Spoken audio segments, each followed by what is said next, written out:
आज हम लेकर आए हैं एक ऐसी कहानी जो सुनकर आपके रोंगटे खड़े हो जाएंगे। ये कहानी है इंदौर मध्य प्रदेश की, जहां प्यार, धोखा और एक खौफनाक साजिश ने एक मासूम जिंदगी को खाई में ढकेल दिया। तो चलिए बिना देर किए शुरू करते हैं इस दिल दहला देने वाली कहानी को। सोनम, उठ मेरी लाडो, आज लड़के वाले देखने आ रहे हैं। आज 11 मार्च है, जल्दी तैयार हो जा। यह बात सुनकर सोनम जल्दी से उठ जाती है। माँ, अभी शादी की क्या जल्दी है? मुझे शादी वादी नहीं करनी है। ये बात बापूजी को बोल दो। सोनम को ऐसा कहते हुए उसका बड़ा भाई सुन लेता है और सोनम के पास आता है और कहता है, सोनम, तू माँ से ऐसे कैसे बातें कर रही है? ये क्या तमाशा है? लड़के वाले बस आने वाले हैं, चुपचाप से तैयार हो जा, वरना मुझसे बुरा कोई नहीं होगा। सॉरी भाई, मैं माँ से यही कहना चाहती थी कि मुझे अभी आप सबको छोड़ के नहीं जाना है। अगर मेरी शादी हो जाएगी तो आप सबकी बहुत याद आएगी। हम और मम्मी पापा तुम्हारे जीवन के साथ गलत फैसला नहीं करेंगे। हम सभी को लड़का बहुत पसंद है, अच्छा खासा कमाता है। मैंने और पापा ने सोचा एक बार लड़के को सोनम से मिला देते हैं, तो तुम जल्दी से तैयार हो जाओ। बेटा, ऐसे कब तक तुम भाई बहन बातें करते रहोगे? लड़के वाले आते ही होंगे, अभी तैयारी भी करनी है, घर को भी सजाना है। बेटा, तुम एक काम करो, सूरज मिष्ठान वाले के यहाँ से जाकर अच्छी वाली मिठाई ले आओ। जी माँ, मैं अभी जाता हूँ। बाकी माँ, आप घर पर तैयारी करो और उन्हें शिकायत का मौका नहीं मिलना चाहिए। और हाँ सोनम, तुम्हारी तरफ से भी कोई शिकायत नहीं आनी चाहिए, नहीं तो तुम्हारे साथ अच्छा नहीं होगा। दोस्तों, सोनम का दिल तो कहीं और अटका है, लेकिन परिवार की उम्मीदें, भाई विपिन का सख्त रवैया और समाज का वो ढांचा जिसमें लड़की की मर्जी से ज्यादा दूसरों की सोच मायने रखती है, सोनम को मजबूर कर रहे हैं। राजा रघुवंशी अपनी माँ के पास जाता है और उमा देवी से कहता है, माँ, मुझे सोनम दिल से दिल तक पसंद है। बस किसी भी तरह उसकी मेरे से शादी करा दो। दहेज बहेज की मुझे जरूरत नहीं है, बस वो मेरी बन जाए। अरे बेटा, तुझे क्या लगता है तेरी माँ बेकार बैठी है? मैंने पहले ही सोनम के घर वालों से बात कर ली। आज हम उनके घर जा रहे हैं, तू बस तैयार हो जा। अब दोनों परिवार आमने सामने हैं। मिठाई की प्लेटें, चाय के कप और रिश्ते की बातें हवा में तैर रही है। सोनम चुप है, लेकिन उसका भाई और माँ बाप पूरी जोश में। अरे भाई साहब, हमारी सोनम तो हमारी राजकुमारी है। भाई साहब, हमारी प्लाईवुड की दुकान है, सारा हिसाब किताब सोनम ही संभालती है। बस भाई साहब, आप सोनम का ख्याल रखना, हमें आपसे यही उम्मीद है। अरे चिंता मत करिए भाई साहब, सोनम हमारी बहू नहीं बेटी बनकर जाएगी। राजा भी हमारा लाडला है सबका, तो सोनम भी हमारी लाडली होगी। भाई साहब, छोटा रहना बहुत ही अच्छा रहता है, घर में सबका लाडला बनकर रहना पड़ता है। ऐसी ही हमारी सोनम बेटी भी है। हमारी सोनम सबकी लाडली बेटी है, हमने सबने उसको बड़ी ही नाजुक से पाला है। भाई साहब, हमारी बेटी आपके यहाँ बहू बनकर जाएगी, अच्छे से ख्याल रखना बस। भाई साहब, ये आप कैसी बातें कर रहे हैं? हम बहू नहीं बेटी लेकर जाएंगे। सोनम हमारे यहाँ बहू नहीं बेटी बनकर रहेगी, इसलिए आप सोनम को लेकर चिंता मत करें। भाई साहब, हमारी प्लाईवुड की फैक्ट्री है, दुकान का हिसाब किताब सब सोनम संभालती है। दुकान की सारी लेन देन जो भी है वो सोनम ही संभालती है, इसलिए सोनम हमारी लाडली बेटी है। भाई साहब, उसका ख्याल रखना। दोनों परिवार वाले आपस में घुल मिल जाते हैं। बातचीत और मुलाकातों के साथ एक अपनापन महसूस होने लगता है। दोनों परिवारों को यह रिश्ता दिल से पसंद आता है और फिर शुभ मुहूर्त के लिए पंडित जी को बुलाया जाता है। अरे पंडित जी, आप उधर किधर हैं? इधर आइए। 1 साल के अंदर जो भी मुहूर्त है, जो भी अच्छा सा, वो जल्दी से जल्दी निकाल कर हमें बताइए। पंडित जी पंचांग खोलते हैं। कुछ देर ध्यान पूर्वक पंचांग देखने के बाद मुस्कुराते हुए बोलते हैं, भाई साहब देखिए, शादी तो फाइनल हो गई, अब और लड़का और लड़की की जन्म कुंडली भी निकलवा लो। एक बार जन्म कुंडली मिला लूं और देख लूं इन दोनों बच्चों की कुंडली में कोई दोष तो नहीं है, बाद में कोई दिक्कत ना हो। फैमिली वाले पंडित जी को लड़के और लड़की की जन्म कुंडली सौंपते हैं। पंडित जी ध्यान से दोनों कुंडलियां देखते हैं और जैसे जैसे ग्रह नक्षत्रों का मिलान करते हैं, उनके चेहरे के भाव बदलने लगते हैं।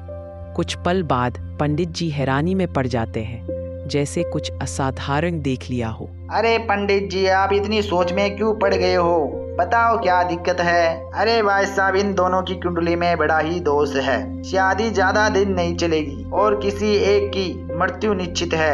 अरे पंडित जी, ये सब ढोंग है। हमें 11 मई की डेट मंजूर है। आप बस मुहूर्त निकालिए, बाकी सब हम देख लेंगे। भाई साहब, जो कुंडली में है मैंने तो वही बताया है, बाकी आपकी मर्जी। मानो तो ठीक, ना मानो तो ठीक। अब भाई साहब मैं चलता हूँ, ठीक है, नमस्ते। इतना कहकर पंडित जी चुपचाप वहां से चले जाते हैं। कुंडली में दोष निकलने के बावजूद भी दोनों परिवार इस रिश्ते से पीछे नहीं हटते। शादी की तारीख तय कर दी जाती है और राजा अपने परिवार के साथ इंदौर लौट जाता है। लेकिन उस बीच सोनम पूरी तरह टूट चुकी होती है। वह इस शादी के लिए बिल्कुल तैयार नहीं थी, पर भाई विपिन का सख्त रवैया, घर की इज्जत और समाज का डर, इन सब के बीच उसकी आवाज कहीं दब कर रह जाती है। अब आप सोच रहे होंगे, राजा रघुवंशी देखने में अच्छा, घर वाले बहुत अच्छे, ट्रांसपोर्ट का बड़ा कारोबार, पैसा, इज्जत, फिर भी सोनम क्यों नहीं मान रही थी? क्योंकि सोनम का दिल कहीं और था। राज कुशवाहा, वही युवक जो सोनम के प्लाईवुड फैक्ट्री में मैनेजर था, वहीं से दोनों की मुलाकात शुरू हुई थी। और कब ये मुलाकात मोहब्बत में बदल गई, ये किसी को पता ही नहीं चला। सालों से दोनों साथ जीने मरने की कस्में खा चुके थे, लेकिन अब जब शादी की खबर आई, सोनम का दिल बेचैन हो उठा। वो एक पल की देरी किए बिना राज को फोन लगाती है और कांपती आवाज में कहती है, राज, मैं ये शादी नहीं करना चाहती। मेरा दिल तो तुझ में बसता है। पंडित ने बोला इस शादी में किसी की मौत पक्की है, फिर भी मम्मी पापा राजा को ही पसंद कर रहे हैं। तू कुछ करना, वरना मैं मर जाऊंगी। अरे सोनम, तू टेंशन मत कर, तू बस शादी की तैयारी कर, बाकी मैं देख लूंगा। ऐसा दाव खेलूंगा, ऐसा दाव खेलूंगा कि सांप भी मर जाएगा और लाठी भी नहीं टूटेगी। राज, अगर तूने धोखा दिया तो मैं तुझे अपनी फैक्ट्री से निकाल दूंगी। मेरी मोहब्बत देखी है, अब नफरत मत देखना। अरे सोनम, ये कैसी बात कर रही हो? तुम ये कैसे सोच सकती हो कि मैं तुम्हें धोखा दूंगा? राज शादी से पहले ही सोनम को सब कुछ बता देता है। आगे क्या करना है, कैसे करना है, हर बात साफ कर देता है। दिन बीतते हैं और फिर आता है 11 मई, वह दिन जब सोनम और राजा की शादी संपन्न होती है। सभी रस्में पूरी होती है और सोनम राजा के घर की बहू बनकर उस घर में कदम रखती है। कुछ दिन शांतिपूर्वक बीतते हैं। फिर एक दिन जब सब सामान्य सा लग रहा होता है, सोनम राजा रघुवंशी को अपने पास बुलाती है। सुनिए जी, क्या आप हमारी एक इच्छा नहीं पूरा कर सकते हैं? यही जता रहे थे मम्मी जी से कि मुझे सिर्फ सोनम से विवाह करना है। मैं समझ गई कि आप मुझसे कितना प्रेम करते हैं।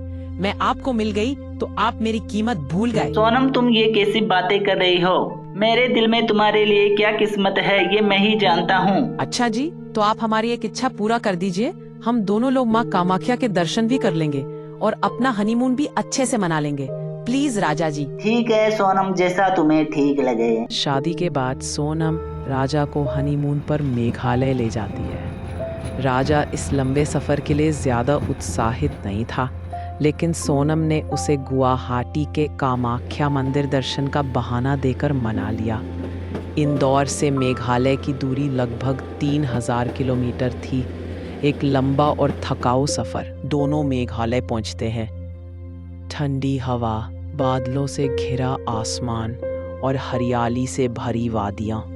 इस सब के बीच वे एक होटल में रूम लेते हैं और कुछ देर आराम करते हैं। सोनम, मैंने स्कूटी बुक कर दी है। कल अपन दोनों सुबह घूमने चलेंगे। ठीक है जी, लेकिन हम मेघालय के सबसे प्रसिद्ध जगह मार्बल खियात गांव के पास में लिविंग रूट देखने के लिए चलेंगे। ठीक है सोनम, जैसा तुम्हें ठीक लगे। अगली सुबह होती है।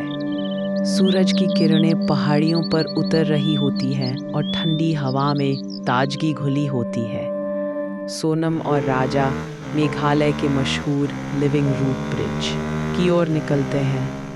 लिविंग रूट उसे कहा जाता है जो कई पेड़ों की जड़ों को आपस में गूंथकर बनाया गया होता है।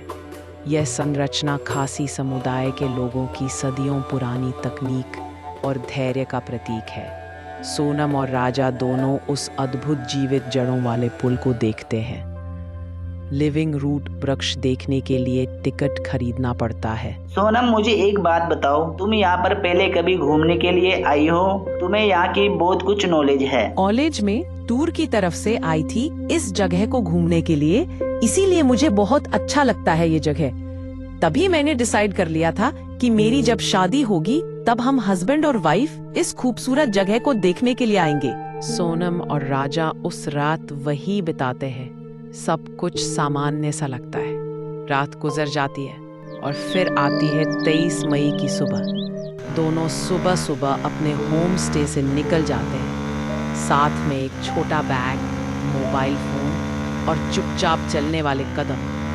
कोई कुछ असामान्य नहीं देखता, सब कुछ आम दिनों जैसा ही लगता है। लेकिन 23 मई की सुबह के बाद सोनम और राजा को किसी ने नहीं देखा। ना होटल लौटे, ना किसी बस स्टैंड, ना एयरपोर्ट, ना किसी कॉल में जवाब मिला।